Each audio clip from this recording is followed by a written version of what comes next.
Hello everybody, it's Mio doing my very first story time. Yay! The piece I will be working on today is a recreation of a very old MS Paint drawing of an Inuyasha OC I once created in the 6th grade. I wanted to try one of those old versus new challenges I've seen some artists do to show how far they've come with their artwork. I picked this challenge to see how far I've come with my own through the years. So, without a moment to lose, let's jump into the story. The story is going to be about the time I got lost while going to a friend's house. When I was younger, probably in 2nd to 4th grade, I had this friend. Let's call her Bree. We met at school. It was around the time we just started hanging out, and she happened to live quite close by where I lived. Well, one day she invited me over to spend the day with her, and I figured, hey, it was close. I could ride my bike there. I've been there, like, couple times. I should be able to remember where she lived. So, now I've only been there twice. Most of the time she came over to my place. So, I was more than just excited to go spend the day with her. Where she lived. We lived in a pretty decent middle-class area, so my father wasn't too worried about me riding around by myself. Plus, it was pretty close by. My young brain thought, I remember where she is. I can do this. Or so I thought anyway. My 7-year-old self packed up my Pokemon backpack full of my favorite Beanie Babies and My Little Pony figures. And I hopped on my bright pink bicycle with my bright pink helmet. Yes, I was that one little girl that absolutely loved pink. I had the Barbie dream house and everything. I even had, like, little sparkling tinsels on the ends of the handlebars on my bike. And then I remember having this little rubber squeaky killer whale right where, most kids would have, like, a bell or whatever. Now, before I go on, I have to say, I am still, to this day, terrible with directions. No joke. I am almost just as bad as Hatsuharu from Fruits Basket with finding my way around. If I don't go there constantly and learn every landmark to get there, there's no chance of me finding my way. Anyways, back to the story. Onwards I go, riding off into the direction I thought was the right direction, which seemed to drag on. Before I knew it, I was in an area I barely even knew. My 7-year-old self rode on for almost which probably was an hour on this huge busy road.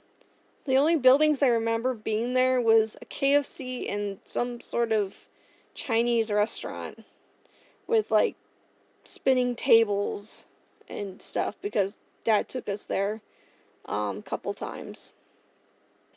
And that was about it. I wasn't familiar with anything else. So it was pretty startling to me. The first thought that ran through my mind was, my father is going to be so mad at me for going this far by myself. He's going to find out that I'm not at my friend's house, and he's going to yell at me. People walking by me gave me odd looks. I mean, you would too if you saw this little girl riding around by herself down this extremely busy street, seeming completely lost, but also a bit panicked. Now, I wasn't one of those kids who their parents bought a cell phone at such a young age. No. The only time I ever got a cell phone was back in high school, and that was a good few years from now.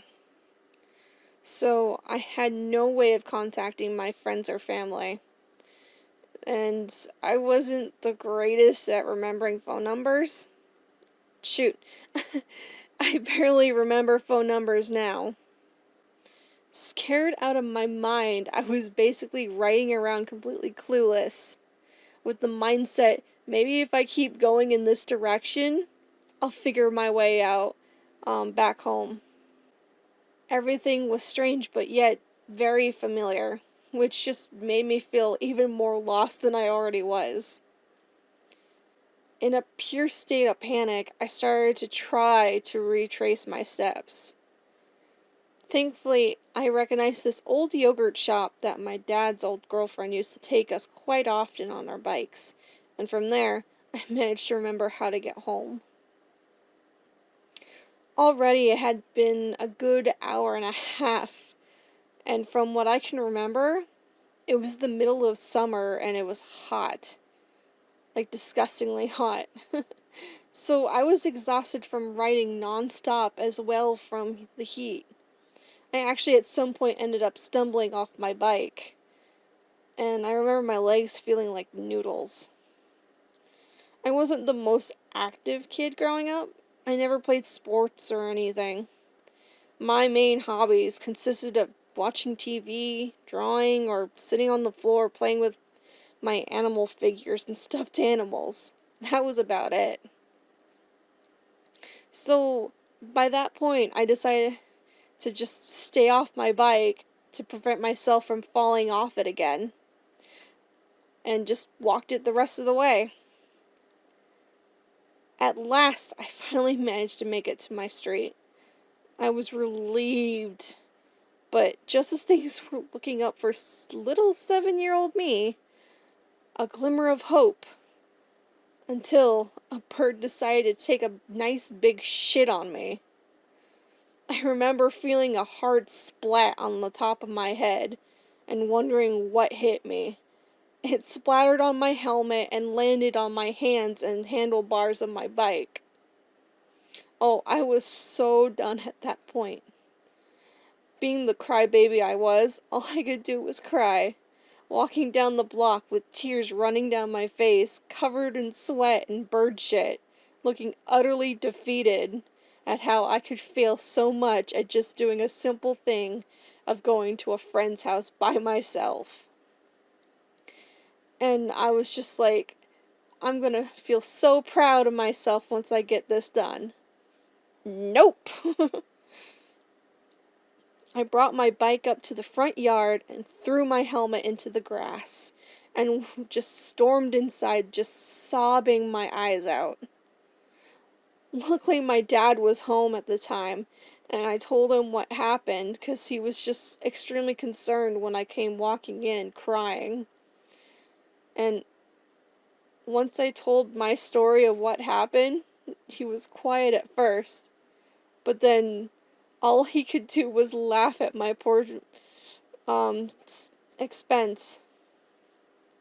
Like, he couldn't believe my crazy adventure. Once he had me calm down and drink a large glass of water, he told me to get in the car and he drove me to my friend's house. Once I was there, my friend wondered why it took me so long to get there. And I just had to tell her everything that happened.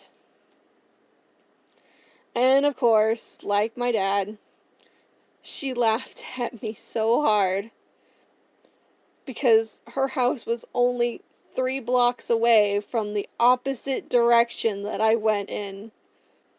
Luckily, being the good friend she was, whenever I would go over to her house and my dad couldn't take me, she would walk over to my house and pick me up from my house, and we would walk there together, saying if I tried it again, I would just end up getting lost again. So yeah, that's my story on how I got lost. Hope you liked it. If you did, feel free to comment and subscribe. I'll most likely do more storytime videos in the near future. So if you wish to see more, ring that subscription bell, and I'll see you all again in the next video. Bye bye! Hey you.